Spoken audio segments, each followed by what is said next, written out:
Now I'm traveling down the road of life. I have gone through some struggles and hard times, but we know that they come to make us strong. And I'm still holding on, holding on. Even though the winds may come, I can look to the hills from which cometh my help. Write it down in my heart, so I can understand it, Lord. In my life, walk me to the light. Oh, Lord, give me a song. As we look into this world today, crime is on the rise, no one knows what to say. Homosexuality, not only in the old but the young, till when we will see the rising of the sun. Well, hello and hello again. We would like to welcome you to another edition of the Living Strong Television Network broadcast, where I am your guest speaker once again and your host, Prophet Scotty Lee Johnson. On behalf of the Whosoever Will Outreach Ministry, we're coming to you live from the beautiful city of Washington, D.C. We know that the Bible is the word of the Lord is powerful and sharper than any two-edged sword, piercing even to the dividing asunder of bone and marrow. And we also know that that word is the discerner of the thoughts and the intents of the heart. So what we need you to do right quick is to go and call a friend, call a neighbor, and let them know that Living Strong is on, and you can't go wrong when watching and living strong. Hey, Fast 30 Minutes starts right now. I'd like for you to know that we're excited about being in the Washington area, and I'm sitting here with two great guests in which we are getting ready to interview, and it is none other than Anthony Caldwell along with Reggie Cason. And we're thanking God for them because they are doing a great work, spreading the word of the Lord and reaching out to people in communities all over the land in accessing things that needs to be done in America. And I'd first of all like to say hello to Angela. Hello, how are you? And hello to Reggie. Hello. So how's your stay up here so far? Oh, we've had an incredible time. Everything has been destined. Absolutely. And you're enjoying it so far? Yes, we are.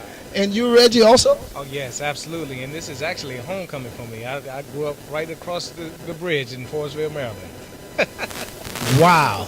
Well, I tell you what, small world, huh? Yes. The Bible declares that time and chance happened to them all. And we know that God has given y'all a whole lot of innovative things to do, cutting edge things to do, reaching out to people that others will normally seem to overlook. And you just shared recently with me, Sister Caldwell, about some of the things that you're doing. Yes. And I noticed that it's called Rimshot. And why don't you share with us about what you're doing and what motivated you to do this? Gladly. I had an opportunity to interview a human trafficking survivor on our radio program about a year and a half ago.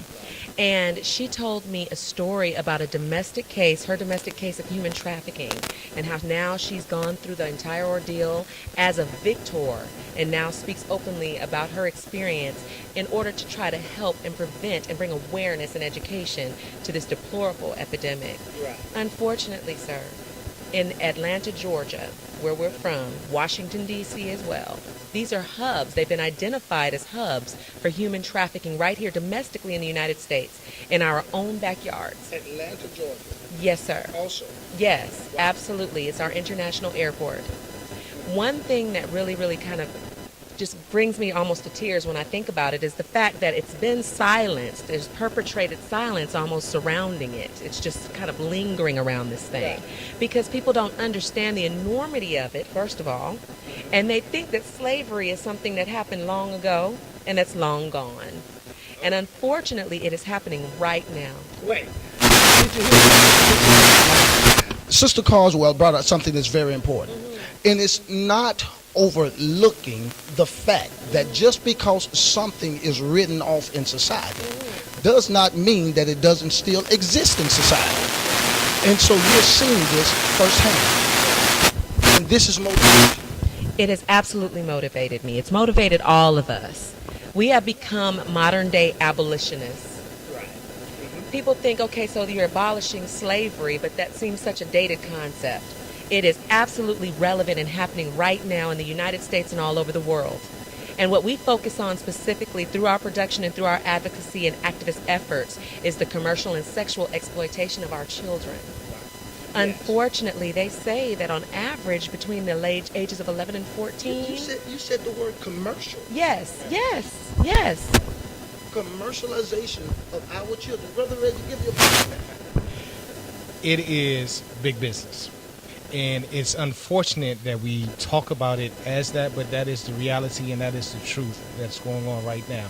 I said a stat earlier in this workshop that during the Super Bowl of this year, there was a rise in sexual crimes, especially crimes of sexual abuse of children and the commercial and sexual exploitation of children during the Super Bowl, which is, you would think that should not happen. So, these crimes are happening everywhere. The FBI, just about 2 or 3 weeks ago, they did a big raid, rescued over 150 students. Children, I keep saying students, children.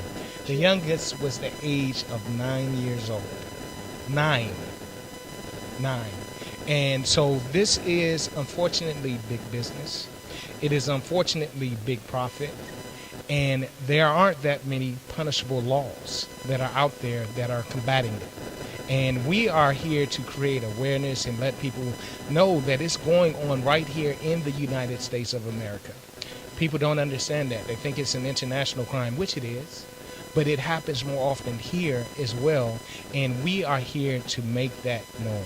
And again, it was inspired by a young lady who went through it, and she compelled us to tell this story in such a way that everybody understands that this is a major issue.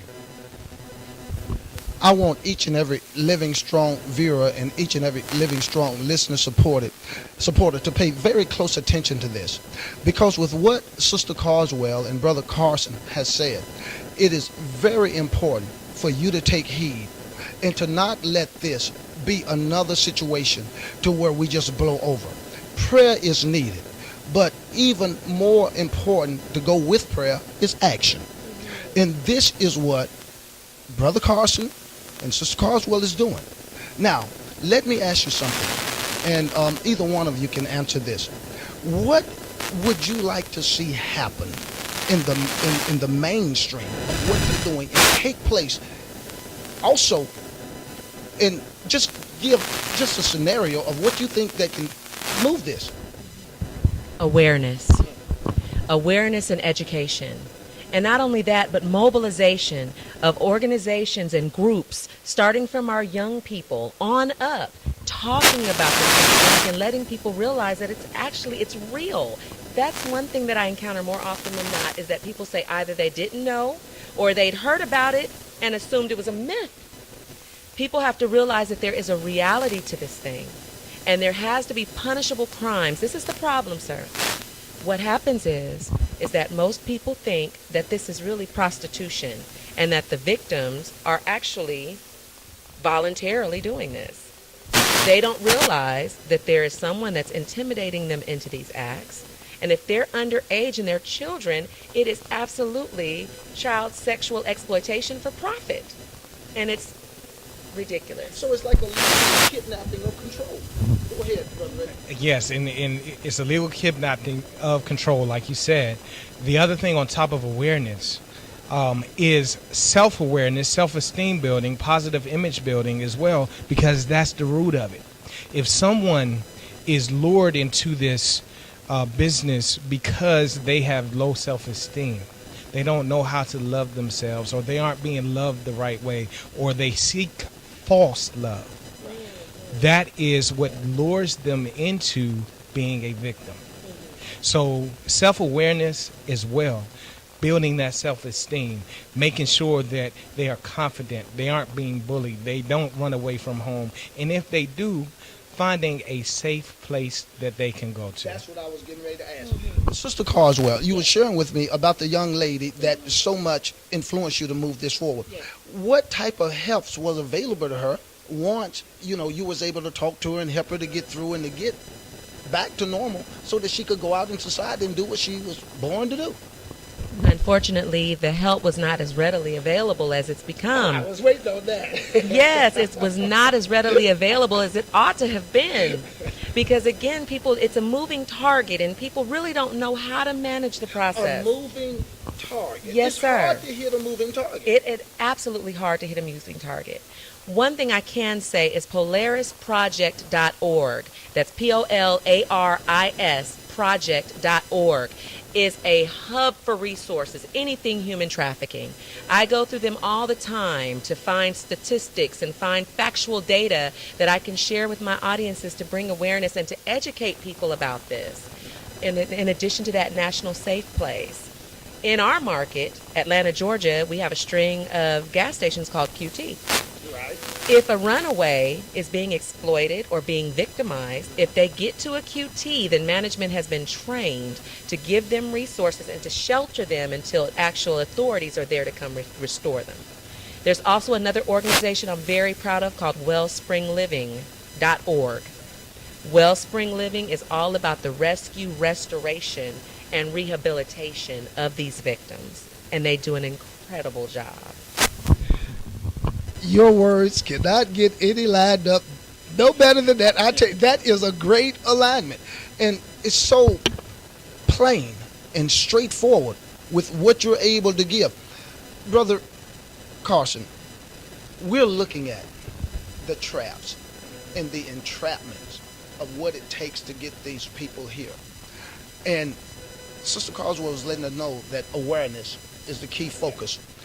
Once the ball get rolling, and once we spring these traps, just like we're doing right now, what advice would you give to young people at this time to help them to be aware of what Sister Caldwell said, not to get in the trap?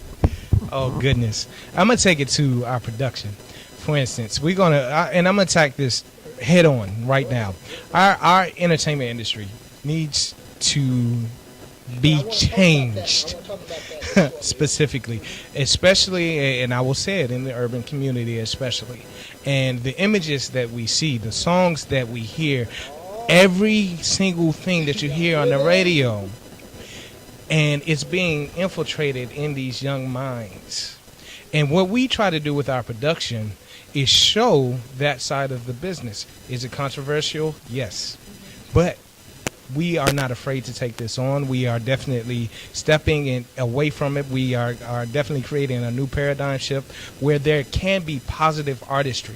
We have artists such as Noxx as well as Nasir, who, two young black males who you wouldn't think would be talking about this subject, but are now spreading awareness to a community of youth right now. And this is what we need to continue to do, and we're not afraid to do it. We have been charged to do it. We have been led to do it, and we're going to be obedient in order to do this. So we're taking this on, and we've shown the play now about 4 or 5 times, and we're here in Washington D.C. at the Southern Christian Leadership Conference, as well as the 50th anniversary of the March on Washington, and we are here to spread this positive message through our messages that we are portraying, that we have been given. And so, through this process, making the people and the public aware, and then also using for examples young people such as Brother Noxx and my other brother that's able to sit down, and for them to be able to see Brother Noxx and others, that gives them the encouragement that they need. Let me ask you something. What would you like to see happen within the next few months or the next year within the phase of what you're doing with Rimshot? I would like for our young people to have the language in their mouth to be able to speak eloquently to their peers about this epidemic. Let's get them to the point to where they're speaking freely and openly about this thing and what could actually happen. If we can get them there, if we can save one child at a time through awareness, prevention, education, and getting them to speak amongst each other. Come see this production, but not on top of that, but talk about it to other people, form your own smaller groups and allow it to grow to the point to where you have 1 million people, 1 million young people who may not have otherwise even believed that this was real. Okay, give them the opportunity to have that voice. Because if they speak to one another, that is the most effective way for them to get the message. Our cast members are activists as young as 12 years old, and they speak fluently about the epidemic of human trafficking because in taking part in this play, they have an emotional attachment to the cause now. And so they tell their friends, and one or two of their friends may start their own production, and this thing can just grow and become a worldwide thing, and that's what it needs to be. We're answering to a calling, we're being obedient, and this has been ordained. This is what we consider our ministry, and we want to reach the people that may not otherwise hear somebody else talking about it. They need to hear this from their peers, and these gentlemen here look like their peers. Right, exactly. Brother Reggie, Carson, let me ask you something. It takes something to motivate us. Now, Sister Caldwell, she gave her explanation, but it takes something to motivate us, to get us to move and to reach out beyond the brink when others will not do it. What deep down inside, I see your heart, man. It's like an arrow is in your heart. I see it. And it's almost just like a dot there. And that dot is the bullseye. But it's got to grow and get bigger so that everything in your heart that you're trying to spread is going forth. And I see this. But what is it that motivated you so deep down inside, say, God, I got to get this done, whether it's sister, brother, mother, just seeing it on TV, or whether it's Sister Caldwell? Well, it's so funny that you said that. And Prophet, I'm telling you, I've been in music industry, oh my goodness, probably 20 years. And at one point in time, I stopped. I raised a family. Did you say the music industry? Music industry. And I stopped. I did a lot of behind the scenes work. I did a lot of promotions and things of that nature. I played in a band and all of that. And I stopped because something just wasn't right in my heart. But it came back. It just came back and came back and it came back. I had the opportunity to meet Angela probably about 5 or 6 years ago. We started working together. And since then, just the spirit has just continued to grow and grow and said, you're supposed to be doing something. I'm going to give you an assignment. And I kept fighting it. Kept fighting it. And eventually, I just said, God, I'm just going to be obedient. I'm going to surrender. And ever since I did that, it has compelled me to do what we are doing. We have created not only Rimshot Urban Musical, we created a foundation behind it, but we created something even greater called the Positive Arts Movement.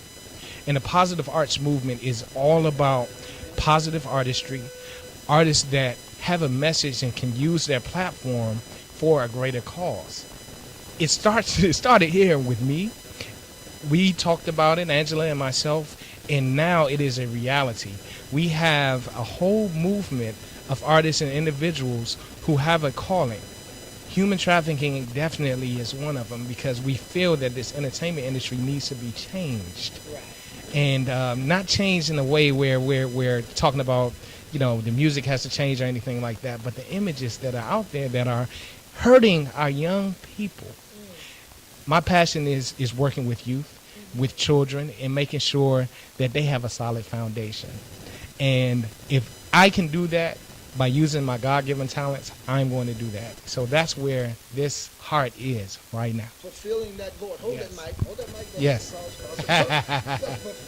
Put it over here. It was fulfilling that void that was in your heart. Because there was a void in your heart. And you felt like there was something missing that you needed to do. And now how do you feel about it? Absolutely wonderful. Absolutely wonderful. I'm here at how befitting the celebration of the 50th anniversary of the March on Washington, celebrating freedom, celebrating what we see as a younger generation as our next step, our next movement. And we feel that this is something that we all need to do. And it feels so good to be able to do that. I'm so proud of all of our artists and the people who are involved in this project. But most importantly, the fulfillment that I get from this, like you said, that void is now gone. We wake up at 7 a.m. Noxx gets on the call. Angela gets on the call. And we start our day honoring and praising God for the vision, the direction, the steps that He has given us. And you just feel it. It is definitely a spirit that we get. And every single day, even if we're down or when we keep each other up, and then we lift our eyes up to God, and He just continues to bless us. And to have that feeling, I didn't have that feeling before. When I was doing music and doing promotions and shows, never had that feeling before. Now it is here. Yeah. Let me say to each and every one of you that are watching Living Strong on tonight, that Rimshot, the urban musical, is very important. And what we have is some young people here with us also that have great testimonies. Even Brother Noxx, that is sitting right over beside Brother Reggie. You may not be able to see him. But I want you to know that they ask a question, and it's, how far will you go to reach the top? And reaching the top is very important. And I know that they've been plowing at this like never before. And we are believing God. And I want every Living Strong viewer, all of you supporters all over the land, to make sure that you keep Rimshot in your prayers, and not only in your prayers, but also begin to reach out to some of the things that Sister Caldwell talked about on how to log on and get that information and find out how you can be more involved, because this is very important. I hear something in my spirit, and I hear the word planting. And I hear the Lord saying, I am planting you just like a fresh vine. And the Father is saying to tell y'all this night that He is pleased with the struggle, but He's now ready to see results. And I am believing that we are getting ready to see results. And I believe we have a result over here. And it's a young lady that I believe have a testimony. So I'm going to ask if we can take a moment just to focus on this young lady who has the testimony. So if you will, come on over and join us. And you're going to sit right here. And here she is. And she's done an interview before already. And her name, and I want to make sure I get it right, is Jessica Gregory. And Jessica Gregory have a powerful testimony. And I thank God for her. But I would like for her to share with you what has happened with her concerning spinal bifida. Amazing. And it's so good because we was just ministering to someone just on Thursday night who was having this problem. And you know, I don't know everything, but I call it like I see it. But she have a testimony, and I want her to share with you. Jessica, you was diagnosed with this. Whole lot went through your mind. I'm pretty sure that you looked up toward heaven and said, God, where are you now? But tell us now about your testimony and how, you know, just the experience of what you went through in your own words, you know, and how you're doing now. Well, I was born with spina bifida, which means my spinal cord was completely deformed. And the doctors told my parents I wouldn't be able to walk, I wouldn't be able to use the bathroom on my own, and I would have to go to a special school. But I truly believe in God, and He just blessed me. He worked things out for me. Like, I'm able to walk, I'm able to use the bathroom on my own, and I go to a regular school. And I've been through a lot. I've been through tons and tons of surgeries, but through it all, I'm able to get through it because not only do I have God on my side, I have family on my side. I have people who support me on my side. So all of that just helps me get through. Jessica, oh my goodness, hold on to that mic. You done started something here tonight, young lady. You said, Jessica said that she got, number one, she's got God on her side. She didn't stop believing. Number two, she began to let us know, you've been in Bible school, she began to let us know that family, and that's the way it works. In the God first, then family first. Well, whichever way, they work together. And she said that without that, she wouldn't have had the motivation and the courage to do what she did. But listen to her testimony. So if Jessica can do it, you can do it. Now, how do you feel about everything, Jessica? I feel wonderful. I feel blessed because since I have all the family and since I have God, since I have everything, I'm able to do things that kids with spina bifida can't usually do. And that's why I'm a miracle child, because I can do those things. And I'm very different. You about to bring tears to my eyes because it gives people out there, and there are others that are watching, and you're giving thousands of people hope right now to say, if God healed her, what can He do for my child? And you know what? We are going to be in agreement that Yes. God is going to move on the behalf of each and every person that has spinal difficulty. Is there anything that you would like to share with the people before we go? Last thing you'd like to say, give a shout out. Well, I would give a shout out to my family, you know. But the last thing I want to say is if you're going through something, don't give up, you know. As long as you have God, like I said before, and that positive attitude, that's everything you need. Just keep on going through, just keep on, and he'll take you to a place where finally you'll be able to do the things you weren't able to do. Well, I got to say that Jessica reminded me of Moses. She's very humble. So God could do nothing but heal her. We're going to thank you, Jessica, for coming and doing this interview with us and encouraging the people that are watching Living Strong. But before we go, there's one other person that I want to come, and that's going to be Brother Noxx. So you can take your seat back, and Brother Noxx is going to come over here and sit with us for just a second, and Jessica is walking just fine. This is Brother Noxx, and he has a role in Rimshot. And Brother Noxx, you know, just talking to you earlier, the motivation of what God has given you and the hope.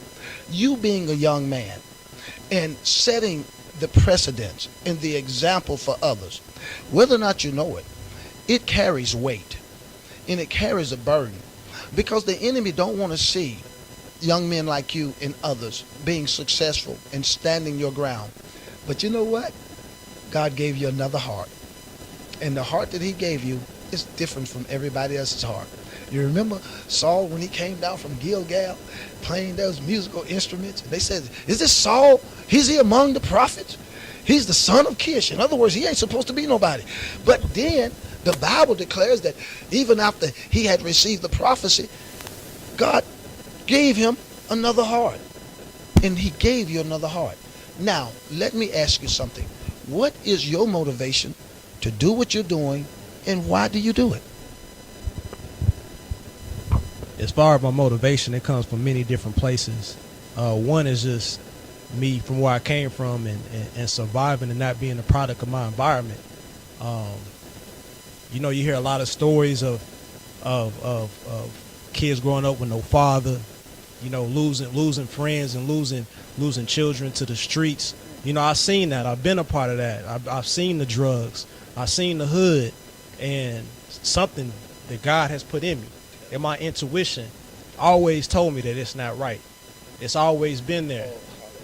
And as much as the street wanted me, it was something that was in me that said, that's not for me. You can't have. Just because I'm around it, that doesn't mean that I have to be that.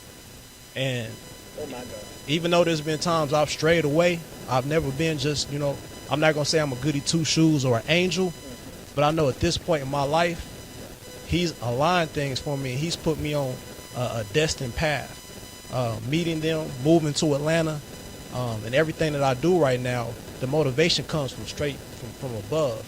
Because if it wasn't for him, I wouldn't be here right now talking to you, be here for the walk on Washington, which is a historic moment. I can't even fathom that I'm here right now. And to be a part of an event with such standards, like, it's crazy. But a big motivation for me is just knowing that he's giving me a set of talents, and that I can reach back and talk to someone who struggled the way I did, who was straddling that fence, who didn't know, you know, or may not know, or may not have a father growing up, or may not have someone to be that positive influence. Because me being an artist, I recognize in our artistry, there's not much positiveness out there. It's not, and we need that side. Like, we need that. Our people are thirsty for the righteousness, and no one's giving it to them. You know, like, it's sad seeing my sisters carry themselves the way they do. You know, when you talk about motivation, it's sad seeing my brothers do some of the things that they do. Right. So those are just some of the things that motivates me. When you got to take this thing from me. Brother Noxx, I believe you answered both questions within that one statement, and you pulled it all out right there. But you are such an influence to the people that are watching, because you set the standard that I can, you can, we can. You know, I will. If you try, we will. And so that brings you to a place to where, even though we're all flawed and come short of the glory of God, it still lets us know that there's a place that God has called us to work in and to fulfill. And you're doing that. And so I like to say to you, continue striving, continue keeping up the good work. Oh, God, our time is running out. Y'all hold on. What is your part in the Rimshot? You sing? What? I actually play the bad guy, the villain character. It's a character named Slick. I like that. You know, he's a money hungry, money driven slum. You know, slum of the play. And if you want to know more about him, go check out rimshoturbanmusical.com. You know, God willing, we coming to a city near you. Check for us, cause we coming. Okay, I tell you what, brother Noxx, we're not gonna call you Slick, but nevertheless, I know that this is God. This is God all the way, because the best is yet to come, and we're going to bid you Godspeed and wish you the best, and we are going to be checking out Rimshot. I know I am, and I know I've got to get to that play one way or another, because I got to see Slick act and become the villain. Okay, Brother Noxx, thank you for coming and sharing with us at Living Strong. You may take your seat again while I finish up this interview.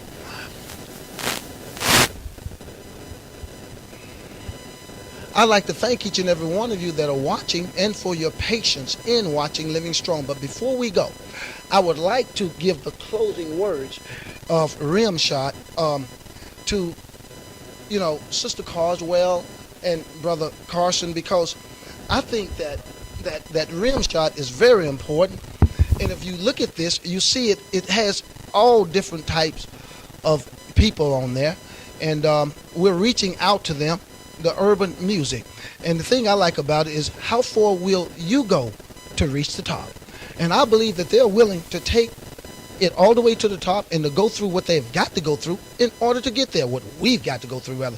So, in closing, Sister Caldwell and Brother Cason, in your own words, I just love your spirit, Sister Caldwell. It is such a beautiful spirit. You and Brother Reggie, I thank God for you. Feel like I've been knowing you all my life. Look like I know you from somewhere.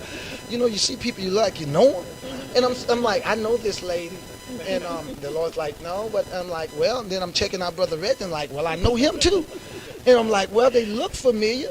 And I know I didn't see you in a restaurant. But what is it that you would like to say to the people in closing, in your own words, based upon Rimshot? And I'll give you the first words, Sister Caldwell and Brother Reggie. Thank you. I will keep it short and sweet. Our tagline is, how far will you go to reach the top? Just make sure that on your way to the top, that you're reaching up for the Creator. Remember, I always say in the production, keep your eyes cast upwards. Whenever you go to make a decision, make sure that you consult with God. And I promise you, He will order your steps. I can speak from personal experience that whenever I try to do things my own way, and I try to be disobedient, do my own thing, I failed miserably, repeatedly. And as soon as I allowed God, and I surrendered, which was a word that was used earlier, as soon as I surrendered, it made so much sense. Everything became black and white. It was abundantly clear what I was supposed to do. Human trafficking. Make sure you tell somebody that this is happening. Angela couldn't have said it even better. Definitely obedience, surrendering, and following what God has ordered is indeed important.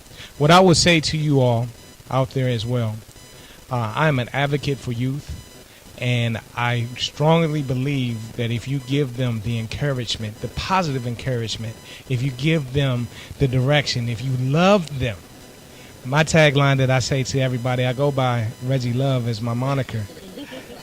And I say, everybody say love. And love is the answer. And God is love. Definitely, God bless each and every one of you. If you have a passion, if you have a dream, if you have anything, you can do it. Definitely. But always keep God first. Follow us on Twitter at Official Rimshot. You can visit our website, which is rimshoturbanmusical.com, or if it's easier for you to remember, rimshotfoundation.org. You can call us. We can be touched. 678-306 3616. There's no corner of the earth that we won't be willing to bring this message. So just call us and let's make it happen. Like us on Facebook as well at Rimshot Urban Musical. Well, Sister Carswell, you just did what I was getting ready to tell you to do. So you did it, and I was going to tell you to say that, but you've already done it. And I thank God for your spirit. I thank God for Brother Reggie Love's spirit and Cason, and I thank God for you because it's just something that reaches out, and that's what the people need. People that have the heart to show that amount of love, to do what you're doing. And I want to thank you for giving Living Strong this interview. And we'll talk about it after the service, after we go off. But nevertheless, all is well. So I'd like to say to each and every one of you that have been watching Living Strong, that we're finishing up with Brother Reggie and Sister Cason here that's doing a great work for the Lord, Rimshot. And she's given us the information that we need. And you also got to hear from Brother Noxx and from Sister Gregory. Powerful testimony in which God is moving like never before. I want to say to you, each and every one of you, you know that the fast is 30 minutes. It has already come and gone. And that's the way it goes because we are living strong. And I'd like to say to you, remember, always, whatever you do, before we go, live to love and love to live. That's our time. Thank you for yours. Have a good night. Bye now. Yeah.